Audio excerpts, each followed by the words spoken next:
Солтүстік Корея халық тұрақты бақылауда, ақпараттық оқшаулануда және өмірдің барлық саласын басқаратын мемлекеттің қатал ережелерімен өмір сүретін планетадағы ең жабық елдердің бірі. Сонымен бірге, Ким Чен Ын өзінің қауіпсіздігі мен билігін қорғайтын мұқият ойластырылған құрылыммен қоршалған. Жасырын сарайлар, брондалған жолдар мен билік нышандары оның қол жетпес көшбасшы ретіндегі бейнесін нығайта түседі. Бірақ бұл бәрі емес. Ким Чен Ынның қандай жеке құпиялары жарияланбай отыр және оған билікте қалуға көмектесуде. Жер шежіресі арнасына қош келдіңіздер. Бүгін мен сіздерге осы туралы айтып беремін. Солтүстік Корея режимін қолдайтын астыртын қаржы желілерін зерттеуден бастайық. Бұл желілер қоғам үшін көрінбейді және ресми экономикалық есептерде көрсетілмейді. Бірақ оларсыз Ким Чен Ынның стратегиялық қуатының едәуір бөлігіне қауіп төнереді. Жүйе тау, кен, тоқыма және фармацевтика салаларындағы заңды операциялар ретінде бүркенген номиналды компанияларға негізделген. Олар шетелде тіркелгенімен, негізгі мақсаты жалған келісім шарттар мен шоттар арқылы капиталды тасымалдау. Кимдердің офшорлық империясы бұл компаниялардың операторлары іскерлік қабілетіне қарай емес, режимге адалдығына қарай таңдалады. Қаржы Панама, Британдық Виргин аралдары немесе Сейшел аралдары сияқты бақылау қиын аймақтарға бағытталады. Ол жерден қаражат күдік тудырмас үшін делдал банктер арқылы аз-аздан бөлініп отырады. Элитаның адалдығын сақтау үшін көңіл көтеру тобы деп аталатын жүйе жұмыс істейді. Бұл сырт келбеті мен өнеріне қарай мұқият таңдалған арулар тобы. Олардың рөлі жоғары басшылықтың бос уақытын ұйымдастыру. Бұл режим ішіндегі байланыстарды нығайтады. Қызмет мерзімі аяқталған соң, олар сенімді офицерлерге тұрмысқа беріледі. Бұл мемлекеттік құпиялардың сақталуына кепілдік береді. Кибер империя, көрінбейтін майдан режимнің өміршеңдігі тек физикалық бункерлерге емес, сонымен қатар цифрлық әлемдегі агрессияға да байланысты. 121 бөлім деп аталатын арнайы хакерлер тобы Солтүстік Кореяның стратегиялық қаруына айналды. Бұл бөлімше әлемдік банктерді тонаумен, криптовалюта биржаларын бұзумен және мемлекеттік құпияларды ұрлаумен айналысады. Олар үшін шекара жоқ. Бұл киберқылмыстардан түскен миллиардтаған доллар санкцияларды айналып өтіп, зымырандар жасауға және элитаның салтанатты өміріне жұмсалады. Ким Чен Ын үшін интернет бұл еркіндік құралы емес, әлемдік экономикадан өз үлесін тартып алудың жасырын жолы. Ақпараттық блокада және аспан астындағы түрме Солтүстік Кореяда ақпаратты бақылау биліктің басты тірегі.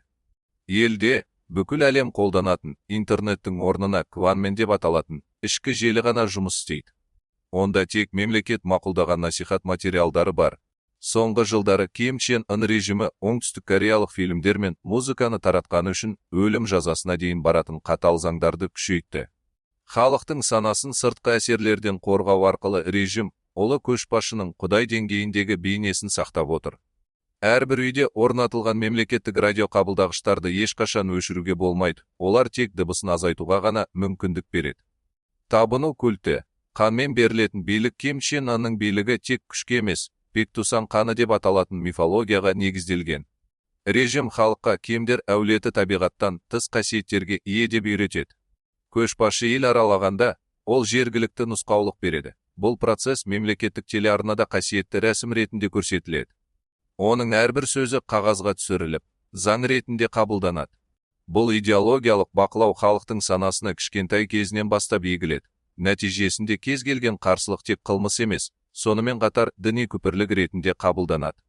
Көшбасшының брондалған поезі, Ким Чен Ынның ең жұмбақ көлік құралы, оның жеке брондалған поезі. Бұл жай ғана пойыз емес, бұл рельс үстіндегі жылжымалы сарай, әр әскери штаб. Пойыздың әрбір вагоны оқ өтпейтін бронымен қапталған, сондықтан ол кәдімгі поездардан әлдеқайда ауыр және сағатына 60 шақырымнан артық жылдамдықпен жүре алмайды. Пойыздың ішінде жапондық деликатестер, француз шараптары және тіпті тікұшақ сиятын гараж бар. Көшбасшы сапарға шыққанда, жолдың қауіпсіздігін тексеру үшін алдынан бос пойыз жіберіледі. Ал оның соңынан күзетшілер мен байланыс мамандары тиелген тағы бір пойыз ереді. Бұл әуе шабуылынан қорғанудың ең сенімді жері көшбасшының ізі де құпия. Ким Чен Ынның қауіпсіздігі соншалықты қатал, тіпті оның биологиялық деректерінің сыртқа шығуына жол берілмейді. Шетелдік сапарларында ол өзімен бірге арнайы дәретхана ала жүреді. Бұл оның денсаулығы туралы ақпаратты халықаралық барлау қызметтерінен жасыру үшін жасалады. Оның айналасындағы күзетшілер елдегі ең үздік сарбаздар. Олар тек физикалық дайындығы үшін емес, кем әулетіне деген генетикалық адалдығы үшін отбасылық тарихы тексеріліп таңдалады. Олар кемнің көлігін айнала жүгіріп қорғауға дайын. Бұл әлем үшін таңсық көрініс болса, режим үшін абсолютті бақылаудың символы. Пхеньян мейрамханалары, шетелдегі тыңшылық желісі режимнің тағы бір жасырын кіріс көзі әлемнің түкпір-түкпірінде, әсіресе Азияда орналасқан Пхеньян мейрамханалар желісі. Бұл жерде жұмыс істейтін қызметкерлер қатаң іріктеуден өткен Солтүстік Корея азаматтары. Олар сыртқы әлеммен байланысқа түсуге құқылы емес және үнемі бақылауда болады. Бұл мейрамханалар тек валюта табу үшін емес, сонымен қатар маңызды тұлғалардан ақпарат жинау және режимге қажетті заңсыз келісімшарттарды бекіту үшін жамылғы ретінде пайдаланылады.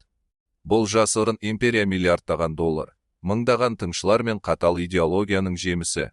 Ким Чен Ын жасаған бұл параллельді әлем оған әзірге билікті ұстап тұруға мүмкіндік беріп отыр. Бірақ сұрақ басқада.